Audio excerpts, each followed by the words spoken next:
السلام عليكم ورحمة الله وبركاته.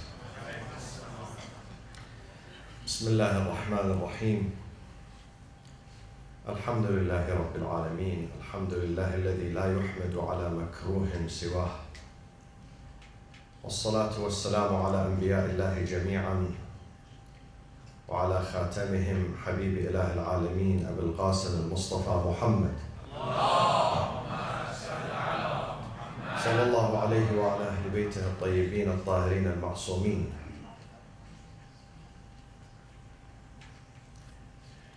قال تعالى في كتابه الكريم: أعوذ بالله من الشيطان الرجيم. بسم الله الرحمن الرحيم. للذين أحسنوا الحسنى، للذين أحسنوا الحسنى وزيادة ولا يرهق وجوههم قتر ولا ذلة أولئك أصحاب الجنة هم فيها خالدون. صدق الله العلي العظيم.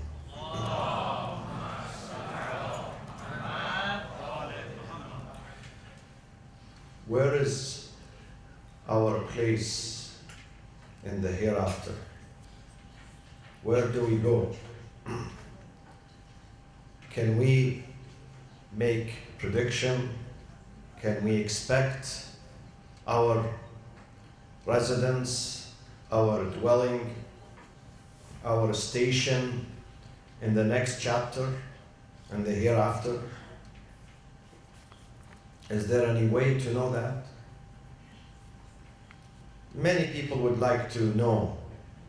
Many of those who believe in God, they believe in the day of judgment. They believe in life after death. They would love to know where they're going to go after this life. Can someone give an answer? Can we find the answer written somewhere to bring us some relief? People are worried about their final destination. People always live in this anxiety that where my place is going to be in the next chapter. Yes, there is an answer. Our place there depends on our work here in this life. If we do good in this life, if we are righteous, honest, then the place definitely is going to be a righteous place, an honorable place. But if we fail to do good, if we don't want to do good, if we don't have a sense of responsibility, if we take this life as a joke, and we don't produce, and we don't work here, or if we choose to work evil, not goodness, then again, the place there is going to be determined by us. In that place, in that abode, there is two directions. فَأَصْحَابُ الْيَمِينِ مَا أَصْحَابُ الْيَمِينِ. Direction of those who go to the right. وَأَصْحَابُ الشِّمَالِ مَا أَصْحَابُ الشِّمَالِ. And the opposite direction is for those who go to the left. There is no third direction. There is no third place. And we book the ticket here in this life through our work, through our achievements. We decide our destination here in this life. This is why we have 70 years or 60 years. In some cases, on Sunday night, this last Sunday, we were commemorating someone who died here in Orange County at the age of 40. Sometimes 40 years, sometimes 20 years. In these years, we decide where to go. we decide our final destination. The essence of life is relationship with others. Life is nothing but relationships with others. Nothing else. If you analyze this life, this lower life, it is composed of relationships. Your relationships with four will decide your destination. Your relationship with yourself first, with your own self. Second, your relationship with your Lord, with your Creator. Third, relationship with the environment around you. How do you treat your environment? Fourth, relationship with people around you. These four types of relationships are going to determine your final destination there. The essence of this life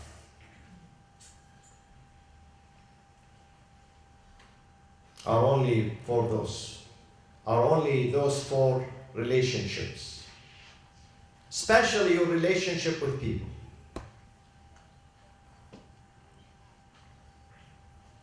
Imam Ali has a beautiful saying.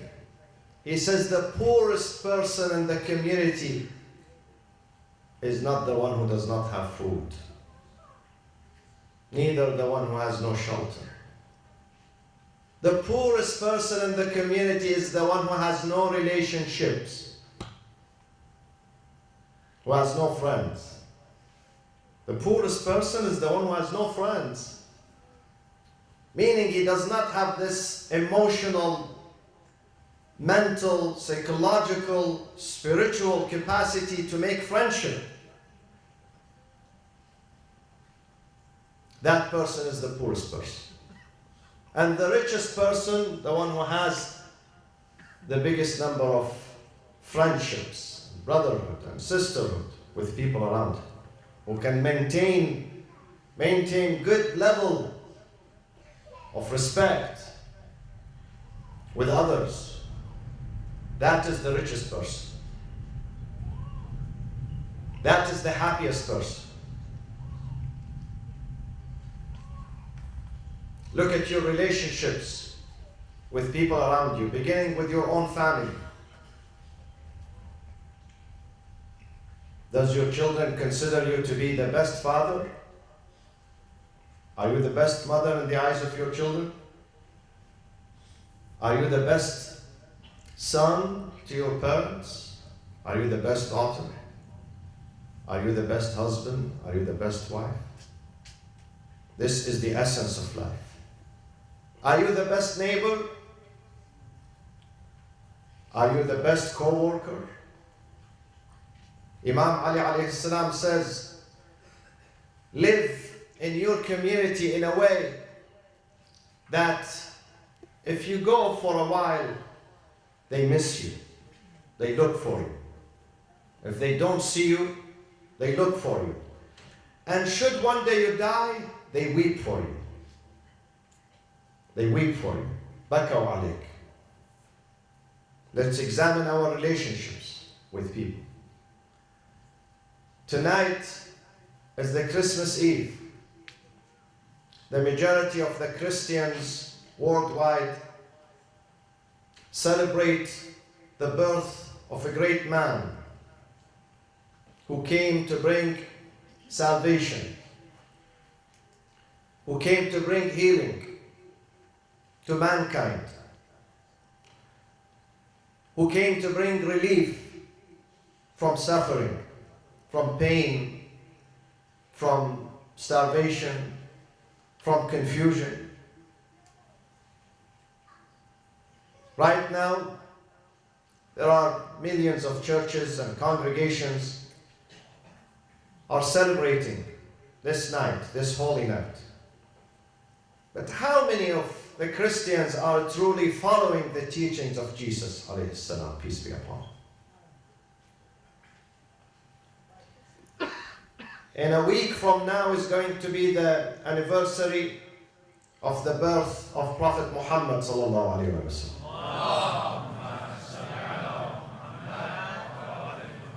Again, millions of congregations worldwide are going to celebrate his birth. But how many Muslims are really following his sunnah and his tradition and his manners? How many? It's about relationships, my friends.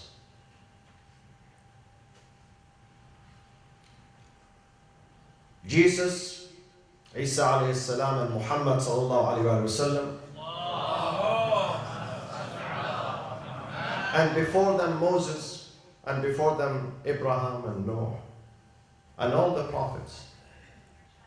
They worked for one goal: to bring the humanity together, to bring relief, to remove sufferings, to bring sense into our life and meaning into our life and purpose into our life. So we don't live in vacuum. So we know why we are here and we can find our destination. This is their main message. Jesus has been mentioned in this book more than 60 times. More than 60 times this book celebrates Isa alayhi salam in reverence, in goodness, in admiration, and also his mother, Mary.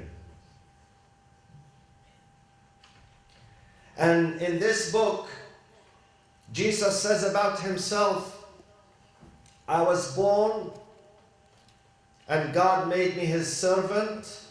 قال إني عبد الله. God made me his servant. Atani al-kitab. He has given me the gospel. Atani al-kitab wa ja'alani mubarakan. Aynama kunt. He blessed me. He made me a source of a blessing wherever I land, wherever I go.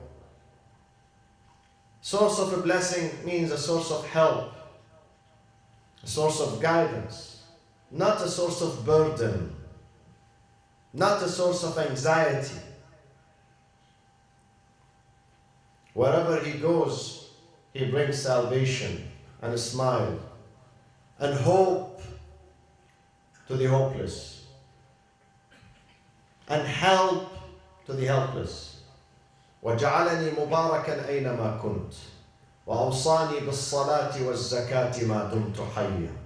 He ordained me to maintain communication, salat, prayers, and almsgiving, helping others. I share what I have with others.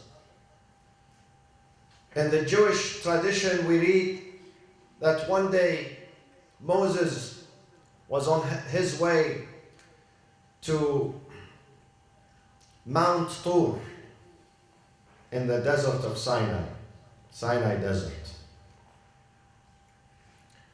to communicate with his Lord, to speak to his Lord. He passed by a temple.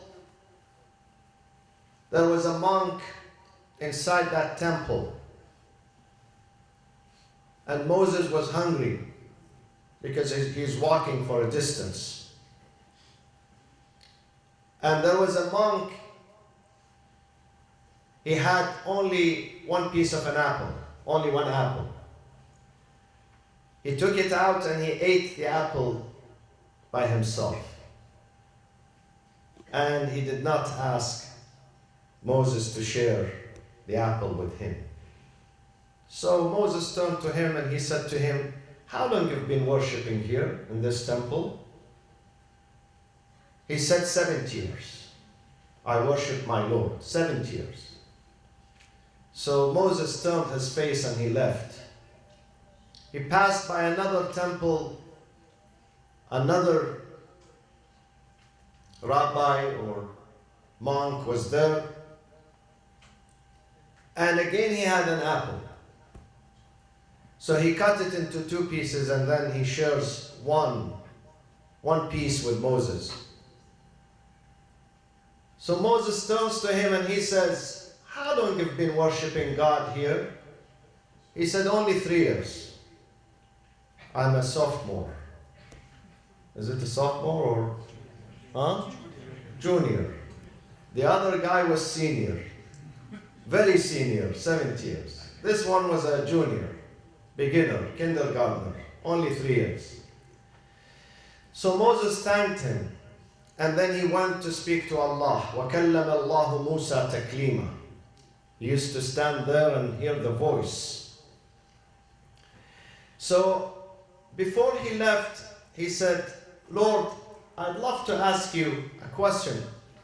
I passed by those 2 monks on my way here, and you saw what happened to me. The first one says, I'm here worshiping God for 70 years, but he was not ready to share his food with me. The second has been there barely for 3 years, but he was generous enough to share his food with me. Where those 2 are going to be with you on the day of judgment. God turned to Moses and he said to him, Moses, the one who only ate the food by himself and was not ready to share it with you, unfortunately has no place with me on that day. But the one who was ready to share his food with you, and he was only a junior there, freshman there. فَلَهُ مَقَامٌ مَحْمُودٌ عِنْدِي يَوْمَ الْقِيَامَةِ. He has a very high position and high place with me on the day of judgment. So Moses realized that life is about what? Is about relations. The essence of worshipping is relationship. God does not say just to stand here before me and bow and prostrate up and down, but then you go home and you are angry with your wife and your children and with your neighbors. God says that does not work for me. I want these prayers to teach you how to be humble, how to be giving, how to be thoughtful and considerate, how to share your food. فَلَقْتَحَمَ الْعَقَبَةَ وَمَا أَدْرَاكَ مَا الْعَقَبَةِ فَكُّ رَقَبَةٍ أَوْ إِطْعَامٌ فِي يَوْمٍ ذِي مَسْغَبَةٍ. Allah says, jumping off this huge obstacle and barrier, we have barriers in this life. So we have to jump off these barriers. One of them is to share your food at the day of starvation with others. Share your food. أو إطعام, feeding, في يوم, in a day, ذي مسغبة. In a day of drought and famine, you share your food with others.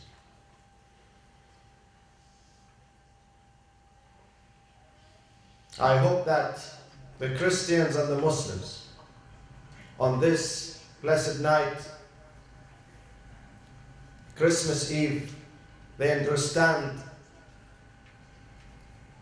the message of their leaders and their prophets and their messengers. They understand life is about taking care of others. In the verse that I recited, it's in Surat Younis. This is what we do every Thursday night here for the last 19 years.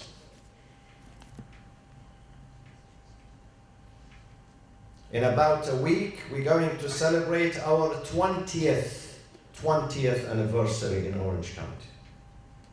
Many of you here, you were with us when we started IECOC, 1996.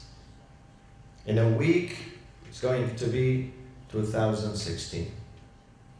20th anniversary. We started reflections on the Quran every single Thursday night, non-stop.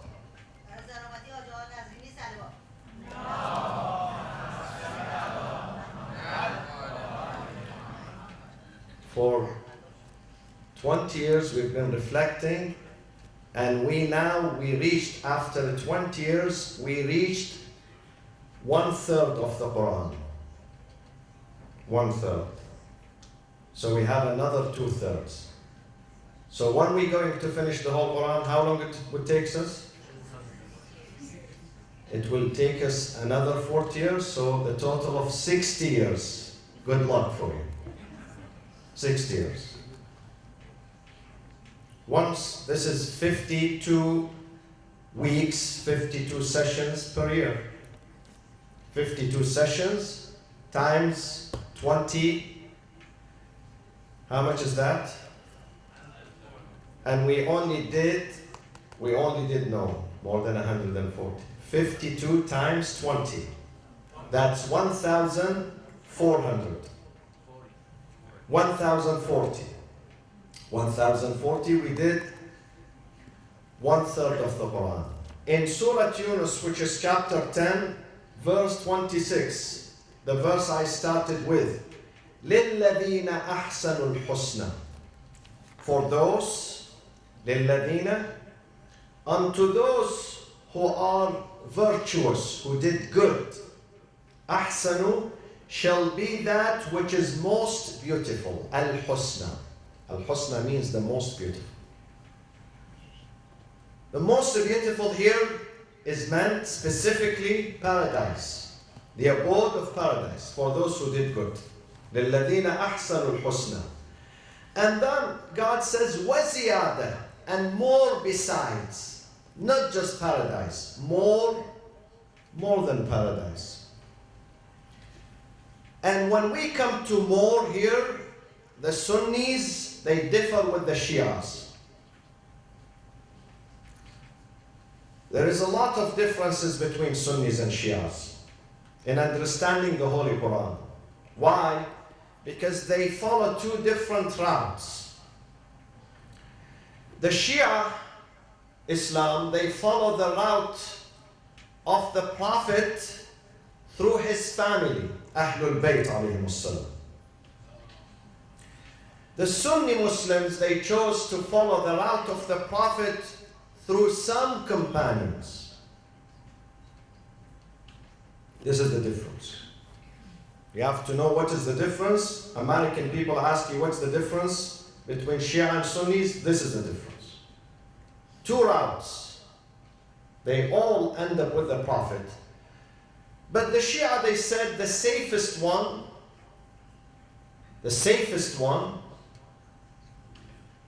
is his family. They were with him. They were always around him. They were trusted by him. So we stick with his family. The Sunnis, they went with the majority. Majority who have influence and money and wealth and power. So they said we stick with some of his companions, not all companions, some companions, some specific ones. Maybe a handful of companions. So they differ. When they come to the Quran, they differ. And by the way, let me say something here. Speaking about money and wealth, or versus brains. Last year, the Iranian foreign minister, Dr. Muhammad Jawad Zarif, he visited Iraq on an official visit, and then he took a side trip to Karbala, Al-Muqaddasa, to visit the shrine of Imam Hussein alayhi salam. And he met with my father in Karbala. He knows my father since the time he was here in New York. They have good relationship.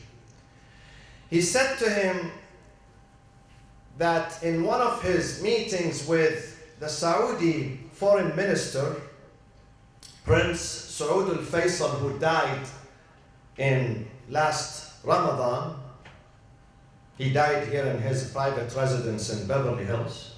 And he was the Saudi foreign minister for 40 years. Do you remember him? I remember him since the time he was appointed. He was the Saudi foreign minister since 1975. until 2015, 40 good years. He said in one of his meetings, he said to Dr. Zarif, he said to him, I admire you Iranians. I admire the Iranian intellectuals and brains that live in the United States of America. One of them is this man, humble man, Dr. Mahmoud Turabi. He's one of them. One of those huge brains who are serving this nation.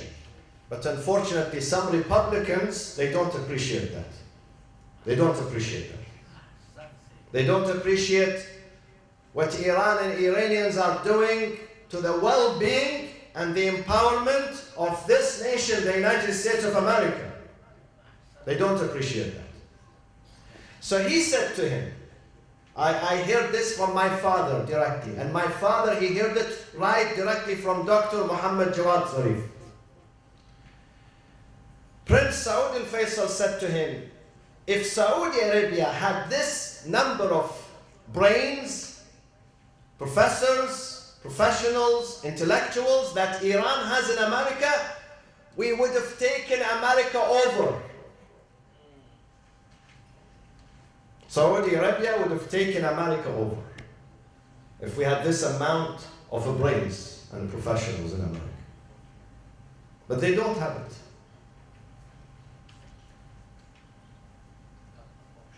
They have money, dollars, but they don't have brains.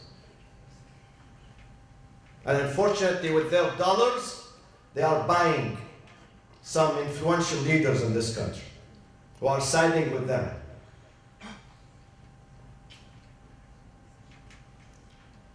All terrorist activities in America and outside America was orchestrated by Saudi money and Saudi thinking and Salafi thinking.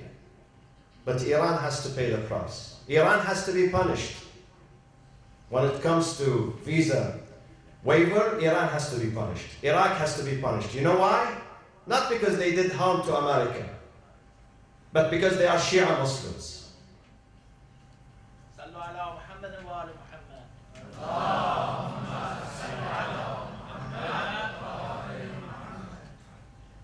I said the other day that the rhetoric that we hear today from the Republicans in particular, I don't fear for Islam in America, I fear for the United States of America. My fear is for America, not just for Islam. If those people come to power and dominate, I really fear for the safety of Americans, for the safety of this country. Because it's not based on logic. It is based on hate and narrow interests. Not the interest of America, but the interest of certain individuals. And the interest of Israel. Israel first, America second. This is what we see today. However, let's go back to the Akhirah and to the Holy Quran. So there is a difference in opinion here, my friends. Some people, when they are asked, what's the difference of Shia and Sunni? They say, well, Sunnis pray like that and Shia pray. No, this is not the difference, my friends. This is not the difference. The difference is intellectual, not physical. And I said this on this podium. Remember this. Engrave this in your memory. In Shia Islam, we say aql first, brain first, shar' second, religion second. In Sunni Islam, they say religion first, aql second.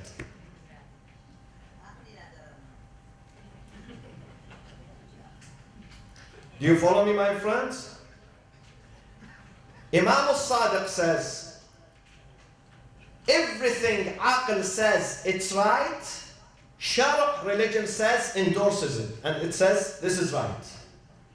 If aql says this is wrong, again shar' and religion will endorse that and will say this is wrong.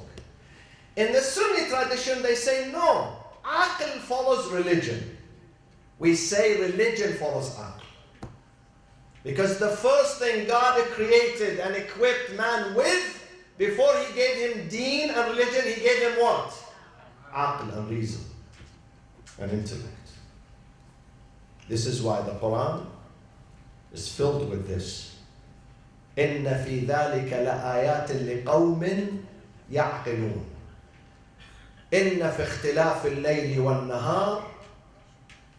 And then Allah says لَآيَاتٍ لِأُولِي say after me, لِأُولِي الْبَابِ. Al-Bab means brain. These signs that we created, not for the foolish ones. The foolish one cannot detect them, cannot see them. Invisible to the foolish. Only those ulil albab can detect them and can see them. Those who have the brains.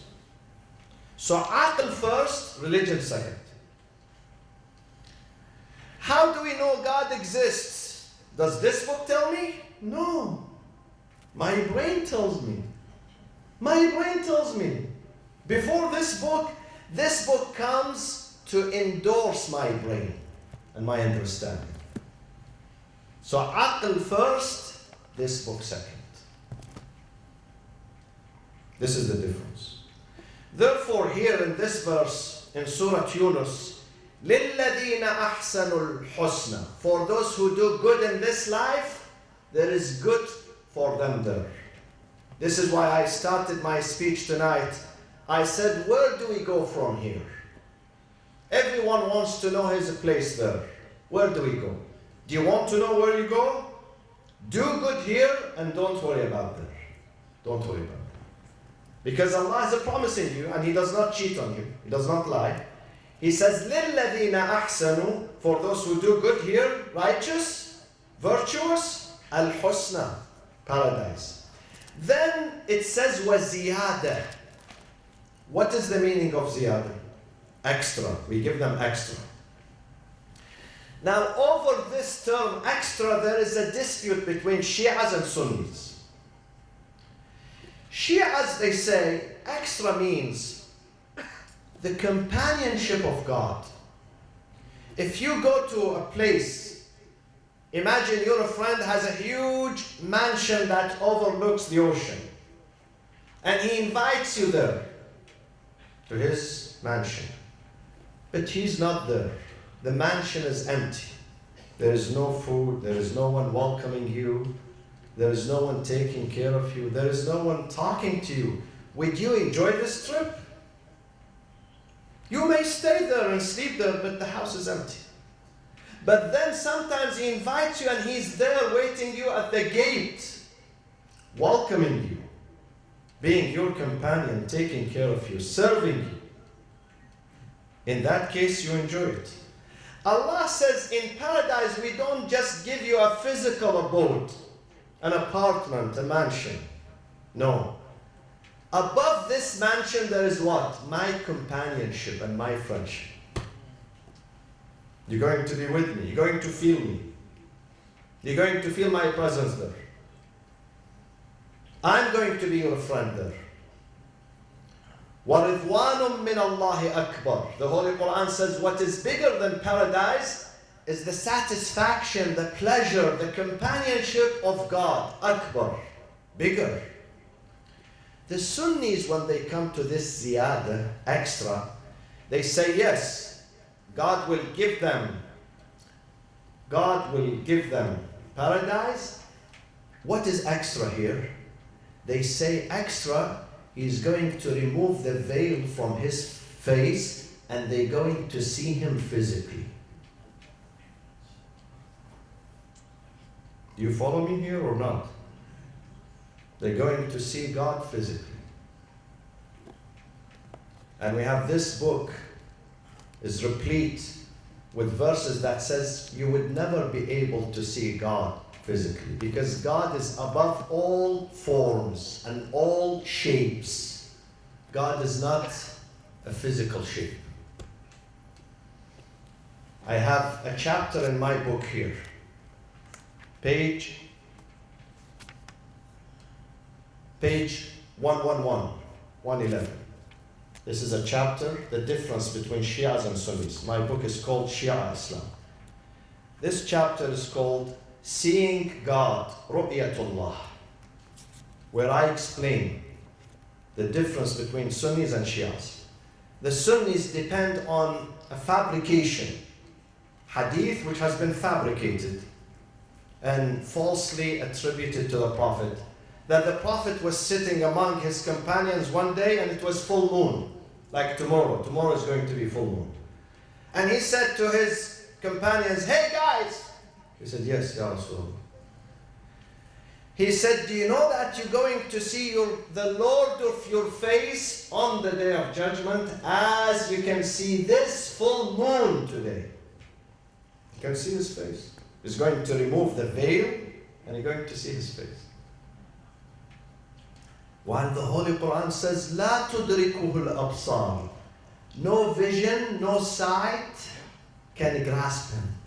Why? Because he's not a physical object. This is against physics. This is why we say we have to use our brain. God is not a physical object. And if something is not a physical object, it's impossible for you to see him with physical eyes. Possible. Not a physical object. Let me conclude with this. One day, Imam Ali had a very good friend. His name was Tha'laba al-Yamani. He was from Yemen. Yemen, which is under bombardments now, day and night. He said to him, "Ya Amir al-Mu'mineen, hal ra'ayta rabbak?" Has it ever happened to you that you saw your Lord? You are so close to him. Imam Ali said to him, "Of course." The man said, "Wow, you saw him?" He said, "Wait a minute. لم تره العيون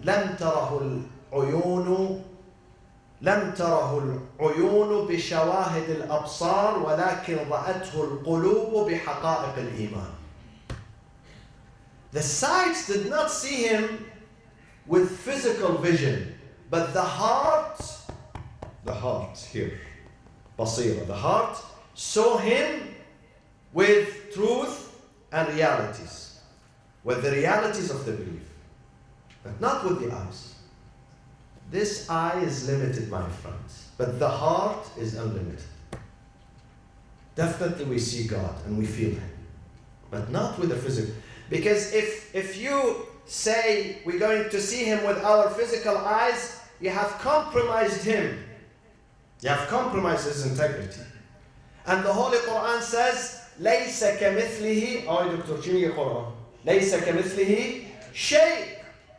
No object in this universe is similar to God. No object. He is transcendent. God is transcendent. So don't play with God. Don't condescend God. You don't have to see him with physical eyes. Today, even when you love someone and that person is 10,000 miles away from you, sometimes you feel that person is so close to you. Through what? Through your physical eyes? No. Through your heart. Through the heart. 7 days have passed.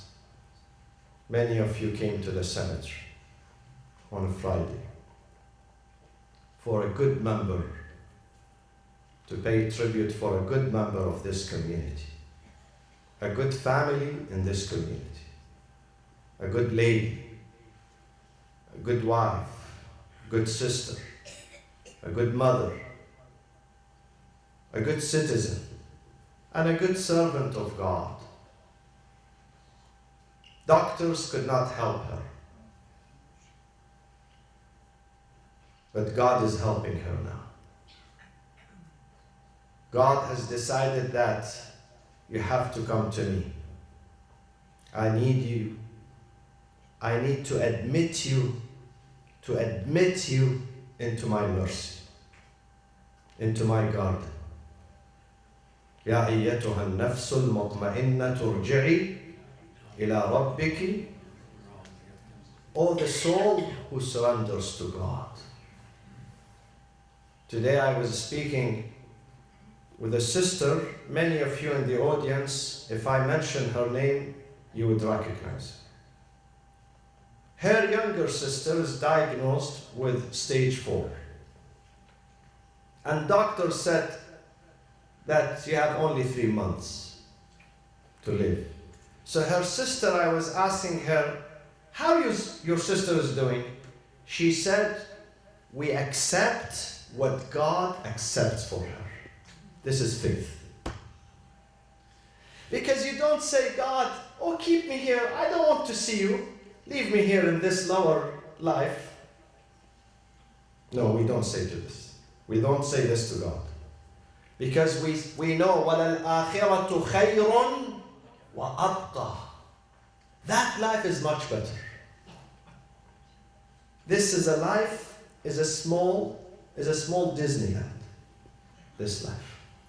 For kids to have some fun. That one is the real. وَلَلْآخِرَةُ خَيْرٌ وَأَبْقَى. إِنَّ هَذَا لَفِي الصُّحُفِ الْأُولَى صُحُفِ إِبْرَاهِيمَ وَمُوسَى. So we have to surrender.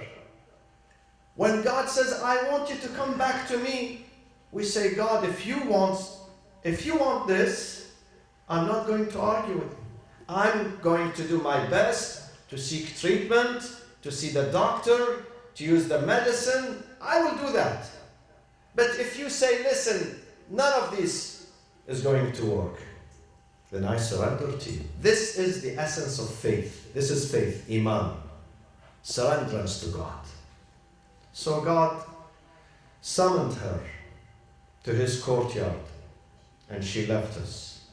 We give condolences to her family, to her extended family, beginning with Dr. Ismail Yasai, who I admire him and love him, and Muhandis Haj Ja'far Yasai, and her 3 honorable sisters,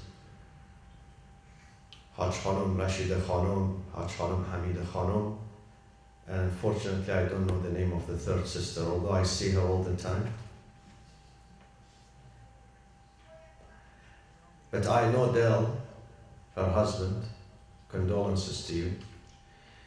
And to Maryam and to Mirafati family and to Arzu, to Amir, to Mrs. Yasai, who was a true friend, a true helper, who always stands with people, left and right, be it family members, be it friends. This is a friendship. Friendship is very beautiful. When you have friends who are standing with you at the time of need, this is very beautiful. This is very virtuous. We give condolences to all of you, my friends. And I would leave you with one thing. Think of the legacy you're going to leave behind. Only think of how people are going to describe you after your death. What would people say about you?